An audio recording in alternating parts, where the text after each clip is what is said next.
following our little chat with Anna, I thought we'd hop in a nice cold cab and have a chat with John Orme, Anna's operator, Anna's combine operator of this Massey Ferguson Ideal 7. So John, I mean we'll just dive straight in.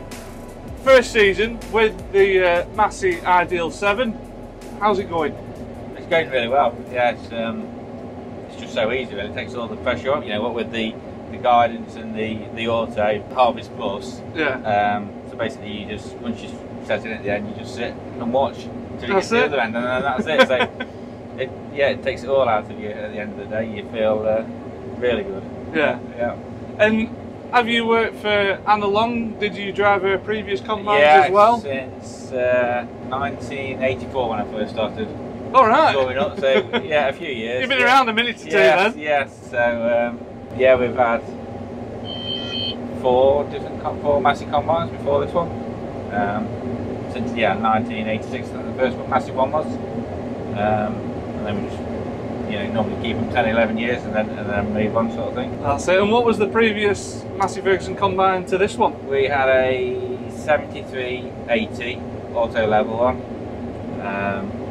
Straw walking machine, a big machine, but it never really seemed to get quite the performance that we wanted out of it. Yeah. And how does this one compare? So much better. It's so good, so good. You know, it's just I don't know. You can do. I mean, we're not going silly fast now, but you can do 30, 40 tons an hour quite easy. You know, Yeah. so it's. And that's a good average. That's yeah. a good average. You know, if you're in 10 ton crop, you're doing 3-4 hectares an hour sort of thing. So it's you're covering some ground, and That's it. we've not done it in this field, but normally the first crop, say we go change varieties, we'll go, we'll calibrate it and weigh it, and it's been really accurate. It's if you've done 10.5 ton combine says, you go to the weigh bridge, it's probably been 200 kilos out. Really? So it's not a lot out at all. Got the moisture meter on it as well. Yeah. And what size tank is it on this one? I've had 8.5 ton in it so far. Right. It's not come on my roof yet. No. I think I'm pushing my luck there. That's it. Listen to it beep and then keep going Yeah, a little bit further. Keep pushing it. A bit longer. There you go.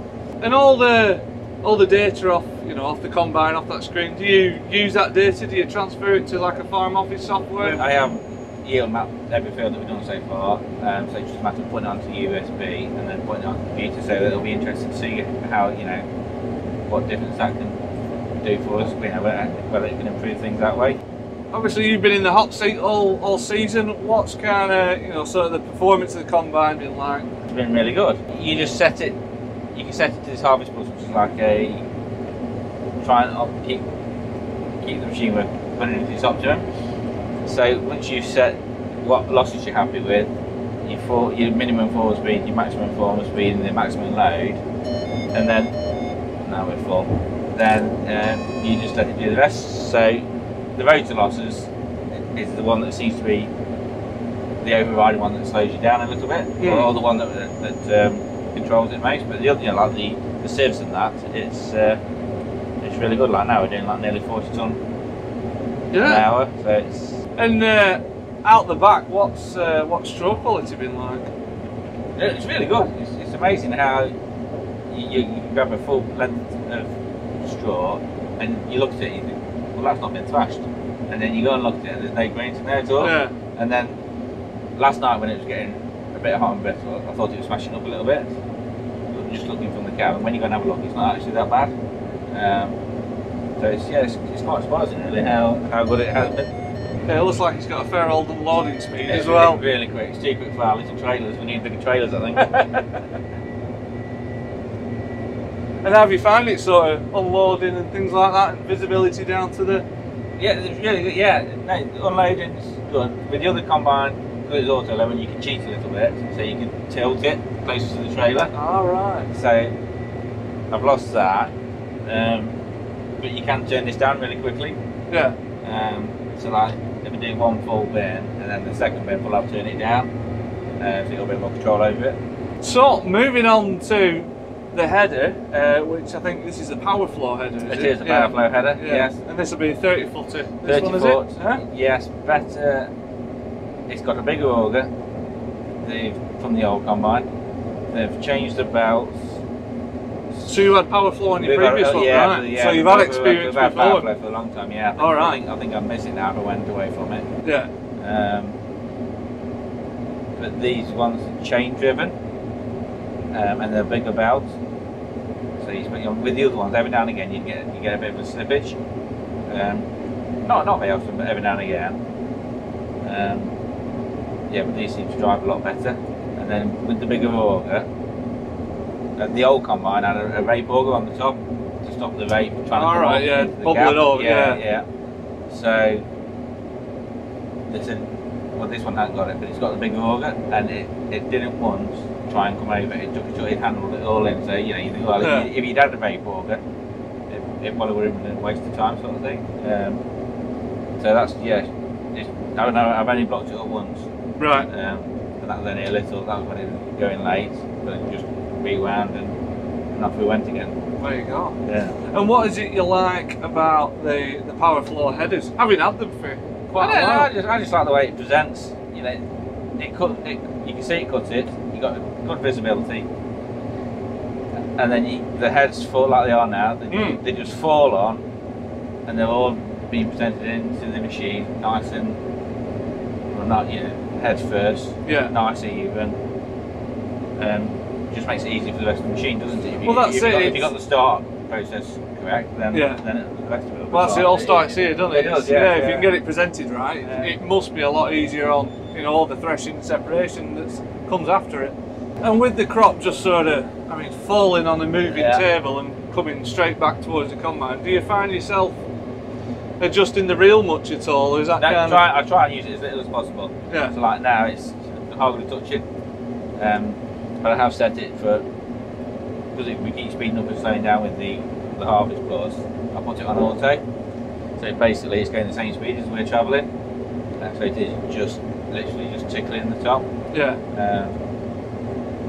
But then I've not been in a late crop this year, but you can alter the pitch of the header as well on this. So if you've got a late crop, you can pitch it down a little bit more and try and get it down like And then moving on to like the practicalities of the combine. What's it like to adjust, set up? It's still fairly new.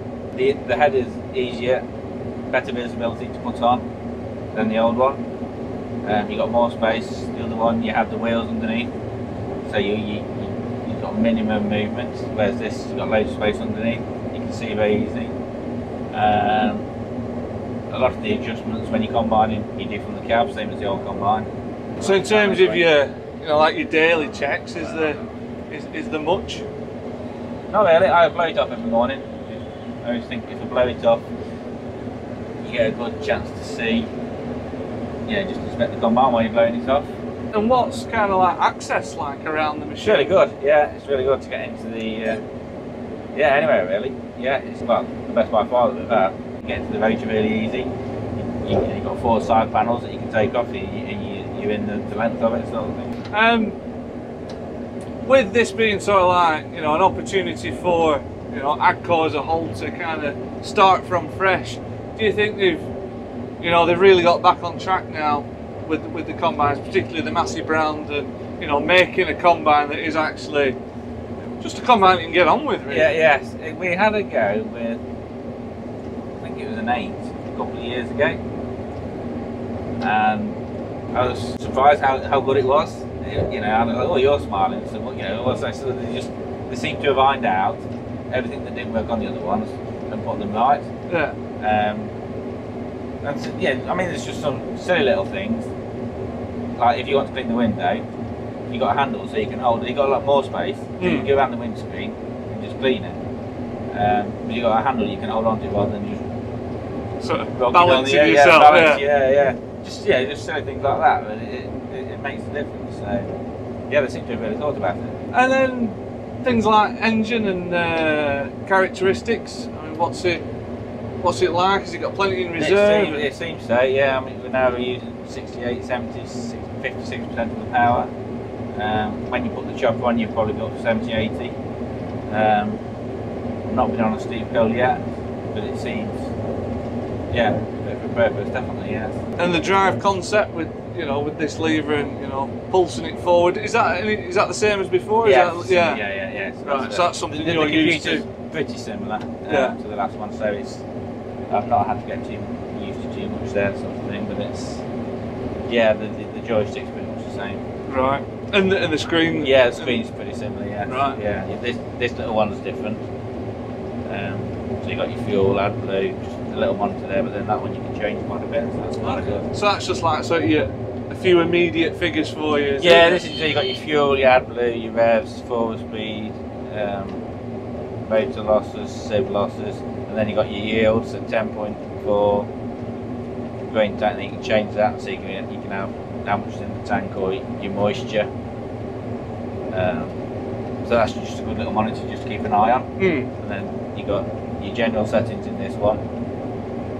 You can change this to whatever one you want. So you put different things if you want the camera on all the time. Alright. You just put the camera on, you can have the camera like that. It's, so you can pretty much display what you want, really. Yeah, you know, you can configure it however you're happy with, sort of thing. It's really simple. Yeah. Really simple. And the cab in terms of comfort and noise and visibility, what's it like? Very quiet, yeah. Very quiet. Very cold. That's good. Yeah, a good fridge. Plenty of space. Really good visibility. Good mirrors.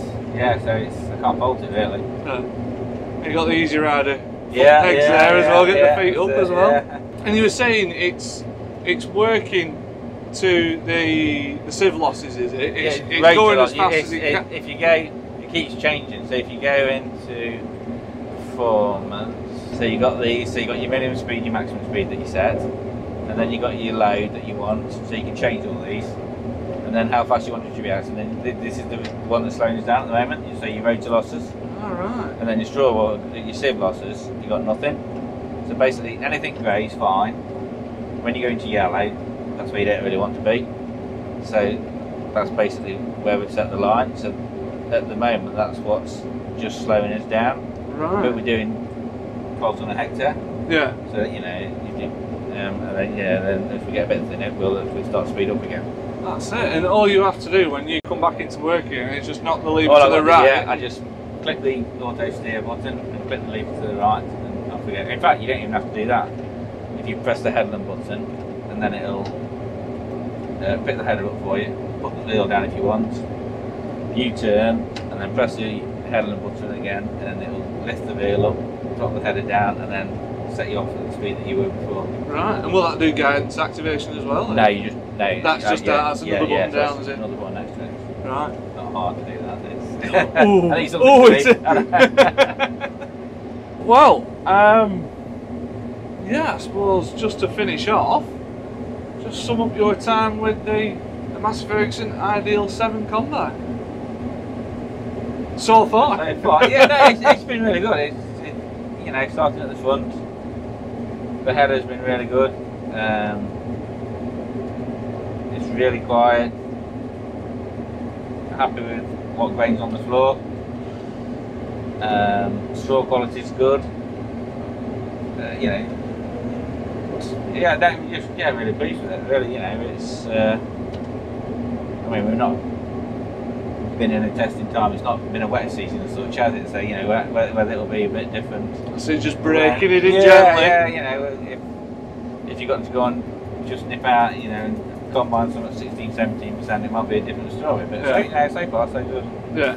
All the signs are good so far. Yeah, really happy. Yeah. That's it. Perfect, good stuff. Well, John, thank you very much for your time.